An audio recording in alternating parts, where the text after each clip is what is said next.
Okay, तो हम लोग यहाँ पर आइडियल टाइम डिस्कस कर रहे हैं। इसको हिंदी में बोलते हैं कार्यहीन समय। तो कार्यहीन समय का सीधा सा मतलब समझ गए कि इंप्लॉई काम करने के लिए आता है, कर्मचारी काम करने के लिए आता है, वर्कर्स सारे काम करने के लिए आते हैं, लेकिन किसी कारणवश काम नहीं कर पाते हैं, जिसकी वजह से प्रोडक्शन जो होता है ठप पड़ जाता है, प्रोडक्शन जीरो हो जाता है। और काम नहीं होने के बावजूद भी, प्रोडक्शन जीरो होने के बावजूद भी इंप्लॉयर जो है, नियोक्ता जो है, उनको पेमेंट करता है। इसी टाइम पीरियड को कहा जाता है आइडियल टाइम। क्लियर है? मतलब उत्पादन उस समय हो सकता है, देखिए जैसा कि अभी हम बता रहे थे यहाँ पर कि 10 बजे वो काम करने आया, 12 बजे आपका बिजली चला गया या फिर लिंक फेल हो गया, तो 3 बजे तक काम नहीं हो पाता है बिजली चले जाने की वजह से। 3 बजे बाद बिजली आती है, तो ये 3 घंटे का आप सवाल उठता है कि क्या पैसा उनसे काट लिया जाएगा? तो नहीं, पेमेंट इसका किया जाता है, इसीलिए इसको आइडियल टाइम कहा जाता है। अब यहाँ पर आइडियल टाइम जो होता है वो 2 टाइप के यहाँ पर बताए गए। एक होता है नॉर्मल आइडियल टाइम और एक एबनॉर्मल आइडियल टाइम। तो नॉर्मल क्या होते हैं? तो जो नॉर्मल आइडियल टाइम होते हैं, ये इसको जैसे कि हम लोग देखते हैं ना कि गुड्स इन ट्रांजिट है, ये हमने मटेरियल में पढ़ा भी था। तो गुड्स इन ट्रांजिट है, तो एक स्थान से दूसरे स्थान तक लाने में हो सकता है कुछ उसमें से गुड्स जो है टूट फूट जाए, तो इसको हम लोग नॉर्मल वेस्ट कहते हैं। मतलब स्वाभाविक है, सामान्य वो हानि है, नॉर्मल लॉस। और एक होता है एबनॉर्मल लॉस, कि मान लीजिए एक स्थान से दूसरे स्थान तक गाड़ी लाया जा रहा है, रास्ते में वो उसमें आग लग गई, ट्रक पलट गया, तो ये सारे होते हैं एबनॉर्मल लॉस। क्लियर? उसी तरह यहां पर भी है, एक होता है नॉर्मल आइडियल टाइम। तो नॉर्मल आइडियल टाइम में क्या होता है कि इसको अवॉइड नहीं किया जा सकता। जैसे नॉर्मल लॉस को अवॉइड किया जा सकता है, गुड्स अगर टूटेगा फूटेगा, हाँ उसको मिनिमाइज किया जा सकता है। यहां पर भी नॉर्मल आइडियल टाइम को मिनिमाइज किया जा सकता है। जैसे कि मान लीजिए बिजली चला गया, तो 12 बजे बिजली गया था, तो बिजली मान लीजिए आता है 3 बजे, 3 बजे आता है, तो इसको मिनिमाइज किया, इसको खत्म नहीं किया जा सकता। बिजली जाना है तो वो जाएगा ही। तो इसका विकल्प रखिए, अगर जनरेटर रहेगा तो बिजली आने की वेट हम क्यों करेंगे? आधे घंटे के बाद या फिर जस्ट 10-15 मिनट के बाद हम लोग स्टार्ट कर देंगे जनरेटर, तो बिजली का जो विकल्प था वो मिल गया। तो हो सकता है कि 15-20 मिनट हो सकते हैं कि ठप पड़े, लेकिन उसका विकल्प होने के बाद हम जो अपनी जो हानि हो रही थी 3 से 4 घंटे की, जो हम बिजली का वेट कर रहे थे, उसको मिनिमाइज कर लिए। इसलिए यहां पर लिखा हुआ है कि कैन नॉट बी अवॉइडेड, इसको अवॉइड नहीं किया जा सकता है, लेकिन मिनिमाइज किया जा सकता है, कम से कम हम कर सकते हैं, इसको खत्म नहीं कर सकते हैं। Therefore, the employer must bear the labor cost of this time, मतलब कि उस समय इनको खर्चा होता ही है। Following are the some example of normal ideal time। यहाँ पर कुछ एग्जाम्पल दिए हुए हैं, आप इसको देखिए। The time taken going from factory gate to the department in which the workers to work, and then again the time coming from department to the factory gate at the end of the day। दूसरा यहाँ पर the time taken in packing of the work for the day। तीसरा आपका the time which elapse between the completion of job and commencement of the next job. तो एक देख रहे हैं यहाँ पर डिफरेंसेस मिल रहा है कि जो आपको काम के लिए रखा गया था या फिर जब आप काम करने आते हैं तो उसमें कुछ गैप हो जाता है, जहां पर आप काम नहीं कर पाते हैं। तो ये नॉर्मल चीजें होती हैं और उतना होगा ही। अब मान लीजिए आप काम करने अपने फैक्ट्री में आते हैं, लेकिन आपको बाहर भेज दिया जाता है और यहां जाने में आपको 2 घंटे का समय लगता है। यहां जाने में आपको 2 घंटे का समय लगता है। अगर ट्रैफिक रहा, इंडिया में आपको पता है ट्रैफिक की कितनी समस्या, 3 घंटे लगता है। तो वो तो ये कर्मचारी तो मतलब सॉरी जो नियोक्ता होगा, जो एम्प्लॉयर होगा, ये तो नहीं बोलेगा कि आप 3 घंटा लेट से गए हैं तो आपका 3 घंटे का पगार काट लेंगे, बिल्कुल नहीं, उसका पेमेंट होता है। तो इसलिए हाँ, इसको मिनिमाइज कर सकते हैं, इसको खत्म तो नहीं कर सकते, मिनिमाइज किया जा सकता है कि 3 घंटा लग रहा है तो कोशिश करें 2.5 घंटा लगे, 2 घंटा लगे, लेकिन फिर भी पेमेंट किया जाता है। इसी को नॉर्मल आइडियल टाइम कहते हैं। वही चीज यहां पर देखिए हिंदी में दिया हुआ है कि वह निष्क्रिय समय जो स्वाभाविक रूप से होता है, मतलब बोल सकते हैं कि वो होना निश्चित है कि वो होगा ही। कहीं पर कम होता है, कहीं पर ज्यादा होता है। अगर ट्रैफिक ज्यादा जाम है तो ज्यादा समय लगेगा आपको जाने में अपने काम तक। अगर ट्रैफिक अगर नॉर्मल है तो कम समय लगेगा। अगर ट्रैफिक पूरा खुला हुआ है, कोई ट्रैफिक है ही नहीं, तो जल्द पहुंचिएगा। क्लियर है? यह नियमित रूप से होने वाला एक समय का क्षय होता है। क्षय मतलब कि बर्बाद होता है अकॉर्डिंग टू एम्प्लॉयर। यह निम्न कारणों से हो सकता है: कारखाने में प्रवेश द्वार से उत्पादन विभाग तक जाने में, आपने जैसा कि भी बता रहे थे, कारखाने में यहाँ आपको जाना है, लेकिन आपको यहां से होकर फिर आपको जाना था, प्रोडक्शन जो हो रहा है यहां पर हो रहा है, जो कि 5 किलोमीटर दूर है। तो आप यहाँ पर 10 बजे आ गए, तो ये आपका रिकॉर्डिंग टाइम यहीं पर है। ऐसा नहीं कि यहाँ पर अगर आप 11 बजे पहुंचते हैं तो नहीं ये रिकॉर्ड किया जाएगा कि आप 11 बजे आए, आपका रिकॉर्डिंग होगा 10 बजे ही, फिर भी लेकिन पेमेंट हो रहा है 10 बजे के आधार पर है। एक कार्य की समाप्ति के बाद दूसरे कार्य प्रारंभ होने में भी एक समय लगता है। मशीन का भी अंतर होता है, जैसे कि मशीन, नया मशीन आने वाला है, डिपार्टमेंट में नया मशीन आने वाला है, तो नया मशीन आने में लगता है कि 2 दिन लग जाएंगे। जो मशीन था वो अब ठप पड़ गया है, काम कर रहा था जैसे जैसे तो काम किया, लेकिन आज वो ठप पड़ गया, अब मशीन अब कल आने वाला है, तो 1 दिन का ये अंतराल हो गया। तो ऐसा नहीं बोल सकते कि नहीं अब तो मशीन आप काम ही नहीं कर रहे हैं तो पेमेंट नहीं किया, पेमेंट किया जाता है। तो इसी को नॉर्मल बोला जाता है, ये नॉर्मल आइडल टाइम है। चाय पानी नाश्ता वगैरह तो चाहिए, या बोल देंगे कि नहीं काम करते रहिए 24 मतलब 10 घंटा, नाश्ता पानी खाना पीना कुछ नहीं मिलेगा।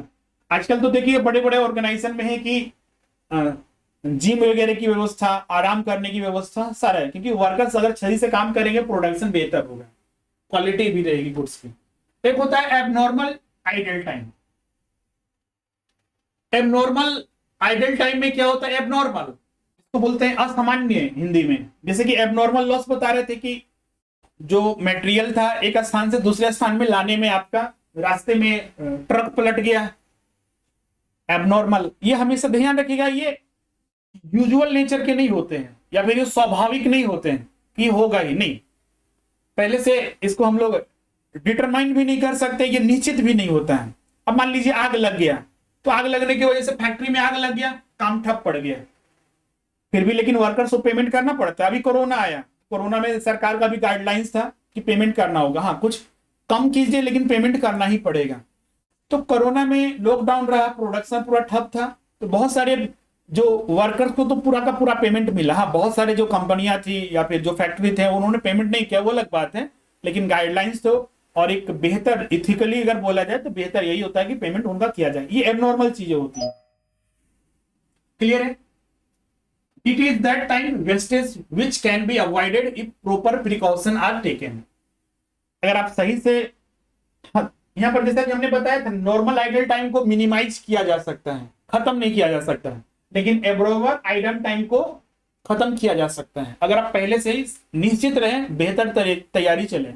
हाँ कुछ चीजें होती है जिसको हम अवॉइड नहीं कर सकते हैं।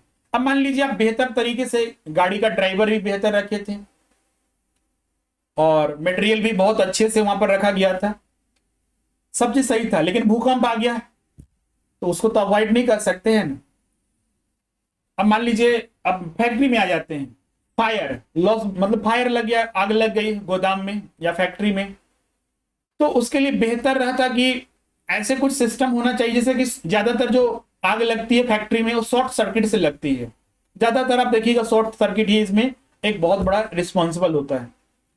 तो पहले से उसके लिए प्रिकॉशन ये हम लोग रख सकते हैं कि अब बेहतर से बेहतर जो अपना इलेक्ट्रिशियन है या फिर जो इलेक्ट्रिक जितने भी डिपार्टमेंट है उनको बेहतर हमेशा रेडी रखने के लिए बोलिए कि वो बेहतर रहे।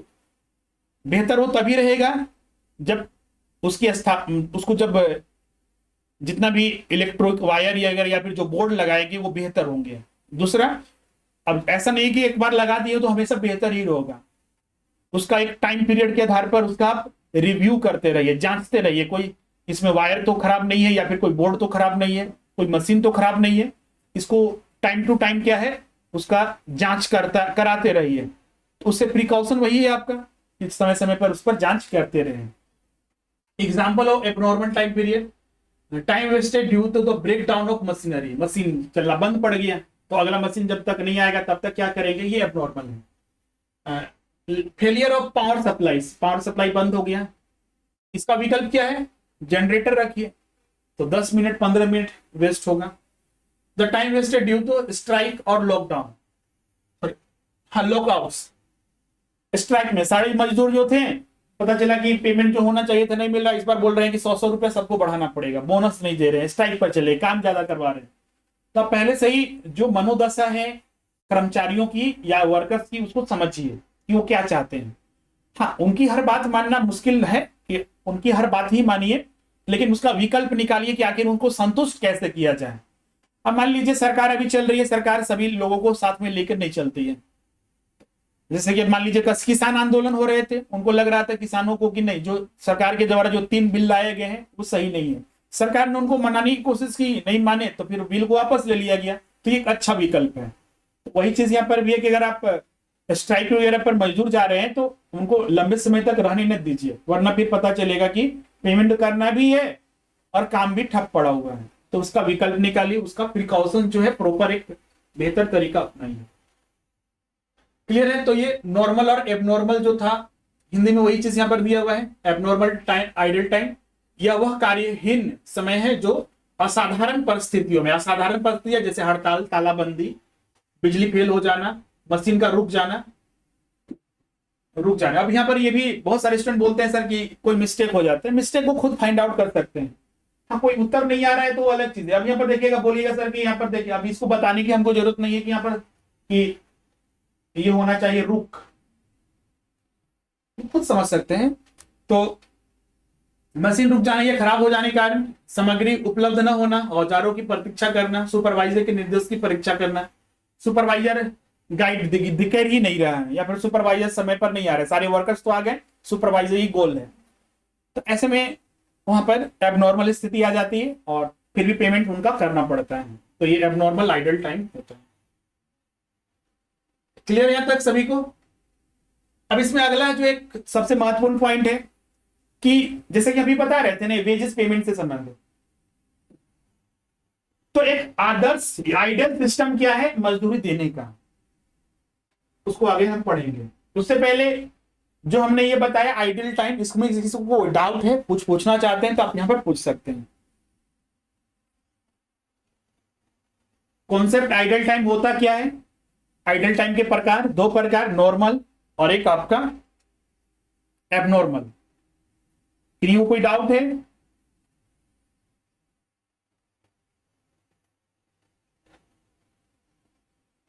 ओके, तो चलिए अब आगे बढ़ते हैं। अब यहां पर अगला है कि जब वेजेस पेमेंट किया जाता है, जैसे कि हम बता रहे थे, वेजेस में फ्रॉड भी होता है। और वेजेस पेमेंट जो किया जाता है एक सिस्टमेटिक वे से हो। तो सिस्टमेटिक में क्या, सबसे एक बेहतर वेजेस पेमेंट करने का सिस्टम क्या होता है, आइडियल सिस्टम क्या होता है? तो सबसे पहला जो वेजेस पेमेंट किया जाए वो सिंपल हो, सिंप्लिसिटी हो, सरलता हो। ऐसा नहीं हो कि आपने काम किया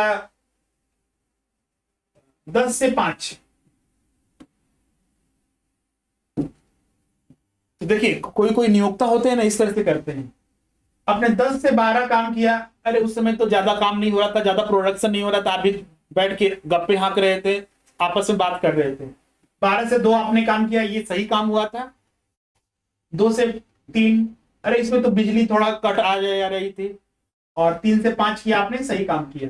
तो कैलकुलेट करने लगता है, इसके लिए आपको 50 रुपया मिलेगा, इसके लिए 100 रुपया मिलेगा, और इसके लिए सब मिलाकर फिर 500 देना था पूरे दिन का। पता चला कि वो दे रहा है 400 या 450 रुपया, उसके हिसाब से होता है।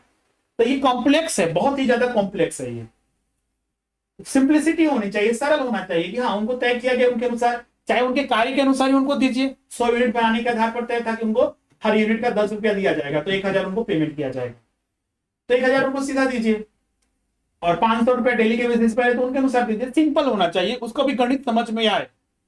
एक तो जो वर्कर्स होते हैं ज्यादातर ये बहुत ही कम पढ़े लिखे, और खासकर जो अनस्किल्ड वर्कर होते हैं उनके लिए तो बहुत सारी समस्या हो जाती है। इसीलिए जब वेजेस पेमेंट हो, उसका आदर्श यही है कि वो सिंपल हो और दोनों के लिए प्रॉफिटेबल हो। दोनों पार्टी, ये 2 पार्टीज कौन कौन हुए? एक वर्कर जो काम कर रहे हैं वो, और जो इंप्लॉयर है, जो नियोक्ता है वो, दोनों के लिए लाभप्रद हो। फ्लेक्सिबिलिटी हो, रिजिडिटी नहीं हो। अब यहां पर 2020 में तय किए थे कि आपको दिया जाएगा जो वेजेस 400 रुपया दिया जाएगा। आज यहाँ 2022 आ गया तो भी बोला जा रहा है कि 400 रुपया ही देंगे हम। क्या काम ज्यादा देंगे, क्योंकि मेरा तय इतना ही हुआ था। फ्लेक्सिबिलिटी ये है क्योंकि समय के अनुसार महंगाई बढ़ रही है, इन्फ्लेशन बढ़ रहा है, तो इसके वेतन में 10% ही, 15% ही, जो भी इंक्रीमेंट हो, इंक्रीमेंट करना चाहिए। फ्लेक्सिबिलिटी हो, रिजिडिटी ना हो। हाँ, और देखिएगा अब क्या ये सिर्फ एम्प्लॉय के फेवर में ही हो, एम्प्लॉयर के फेवर में, तो एम्प्लॉयर के फेवर में जैसे कि मान लीजिए बीच में कोरोना आ गया, तो कोरोना के समय देखिएगा कम ही सैलरी दिया गया, कम ही वेजेस दिया गया, तो भी कर्मचारी लोग काम तो कर रहे थे ना।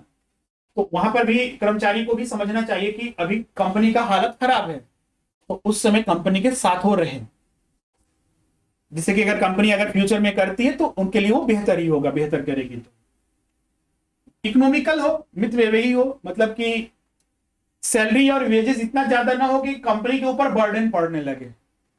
अगर मान लीजिए जितनी कमाई हो रही है, कंपनी अपना एक्सपेंड ना करने के बजाय सिर्फ सैलरी ही देते जा रहा है अपनी कमाई का अधिकतर, या फिर लॉसेज में चल रही है कंपनी और सैलरी देना ही पड़ रहा है, और बहुत ज्यादा मतलब एक्सेस देना पड़ रहा है, सैलरी तो देना ही पड़ेगा अगर लॉस में भी जाएगी तो, क्योंकि प्रॉफिट के अगेंस्ट में ये चार्ज होता है। लेकिन इकोनॉमिकल हो कि जिससे कि कंपनी भी या फिर जो फैक्ट्री है वो सही से काम कर सके।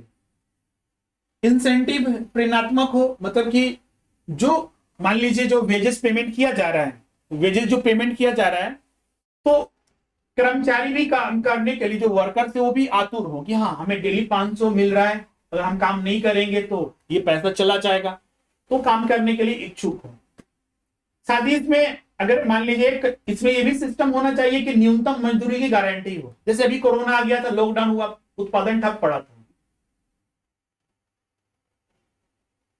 तो हो सकता है कि आप उन्हें पहले लॉकडाउन से पहले जब काम करते थे 500 रुपया देते थे, अगर काम पूरा एक लंबे समय तक, हाँ 1-2 दिन हुआ, 3 दिन हुआ, 4 दिन हुआ, लेकिन लॉकडाउन तो 1-1 महीना, 1.5 महीना, 2-2 महीना चला था, तो उसमें क्या होगा, तो एक एश्योरेंस हो उनके पास की एक मिनिमम वेज उनको मिले, जैसे 300 रुपया हो, 250 रुपया हो, जो भी हो उनको मिलना चाहिए, क्योंकि वो उसी पर डिपेंड है। अगर वो पैसा नहीं मिलेंगे तो इनका घर भी नहीं चलेगा। या फिर ये हो सकता है कि मान लीजिए कंपनी लॉसेस में हो, तो लॉसेस में हो तो ऐसा कर्मचारी मतलब एम्प्लॉयर ना बोल दे कि आपको तो वेतन मिलेगा ही नहीं क्योंकि हमारी जो फैक्ट्री है लॉस में जा रही है, तो उनको मिनिमम गारंटी कम से कम होना चाहिए। इमीडिएट पेमेंट होना चाहिए। इमीडिएट का मतलब ऐसा नहीं कि अभी काम किए तो तुरंत मिलना चाहिए, ऐसा मतलब इस आधार पर बोला गया है कि उनको आवश्यकता के अनुसार, चूंकि वो वर्कर्स होते हैं, उनके पास इतना तो पैसा नहीं कि वो फैक्ट्री में काम करके अपना पैसा बाद में 1 महीने बाद या 2 महीने बाद लेंगे, उनको पेमेंट इमीडिएटली मिलनी चाहिए जिसकी उनकी आवश्यकता की पूर्ति हो सके। Helpful in improving the quality of the product. Wages का पेमेंट ऐसा भी होना चाहिए कि वो काम करने के लिए इतने इच्छुक हो कि वो काम हमेशा आपके ऑर्गेनाइजेशन में करते रहे, और साथ ही वो ऐसा भी काम करें कि जो प्रोडक्ट बनाया जा रहा है उसमें क्वालिटी भी अब इंप्रूव कर रही है, क्योंकि वो मन से अगर काम करेंगे, अगर उनको लग रहा है कि नहीं हमें सही पेमेंट मिल रहा है, तो बेहतर तरीके से और काम करेगा और बेहतर क्वालिटी ऑफ प्रोडक्ट भी तैयार होगा। कार्य क्षमता के आधार पर हो। कार्य क्षमता किस आधार पर, अब मान लीजिए 2 वर्कर ए और बी दोनों एक ही चीज में काम कर रहे हैं, लेकिन इसके काम करने का तरीका और इसके काम करने का तरीका सबका तो सेम नहीं होता है, तो कार्य क्षमता जो उनकी कैपेसिटी है उसके आधार पर भी उनका पेमेंट होना चाहिए। ये खासकर तब होता है जब कोई प्रोडक्ट वगैरह बनाया जाता है ना, तब वहां पर कि मान लीजिए ये दिन भर में 100 दोनों को रखा गया था मजदूरी के आधार पर ही, डेली बेसिस पर ही, लेकिन ये जब काम करता है तो 50 यूनिट बनाता है, ये काम करता है तो 55 यूनिट बनाता है, तो दोनों में कार्य क्षमता अलग अलग है, नॉलेज अलग अलग है, तो उसके आधार पर उनका पेमेंट, और बिल्कुल ये देखने को मिलता भी है, पेमेंट होता है उसके अनुसार। तो ये 9 इंपोर्टेंट पॉइंट थे आदर्श मजदूरी के। आदर्श पद्धति क्या है, उसकी विशेषता क्या होती है, मजदूरी का आइडल सिस्टम क्या है, तो वो हमने यहां पर डिस्कस किया। क्लियर यहां तक सभी को? अब यहां पर अगला जो टॉपिक है इसमें है वो है आपका श्रम परिश्रमिक विधियां, मतलब जो मेथड है रिम्यूनरेटिंग लेबर, और ये भी आपके लिए एक बहुत ही महत्वपूर्ण टॉपिक है। मतलब कि जो हम लोग वेजेस कैलकुलेट करते हैं किस पद्धति के आधार पर, इसमें बहुत सारे टाइम पीरियड मेथड वगैरह, तो बहुत सारे इसमें मेथड है, लेकिन इसको हम लोग आज चर्चा मतलब अभी नहीं करेंगे, अगले क्लास में करेंगे।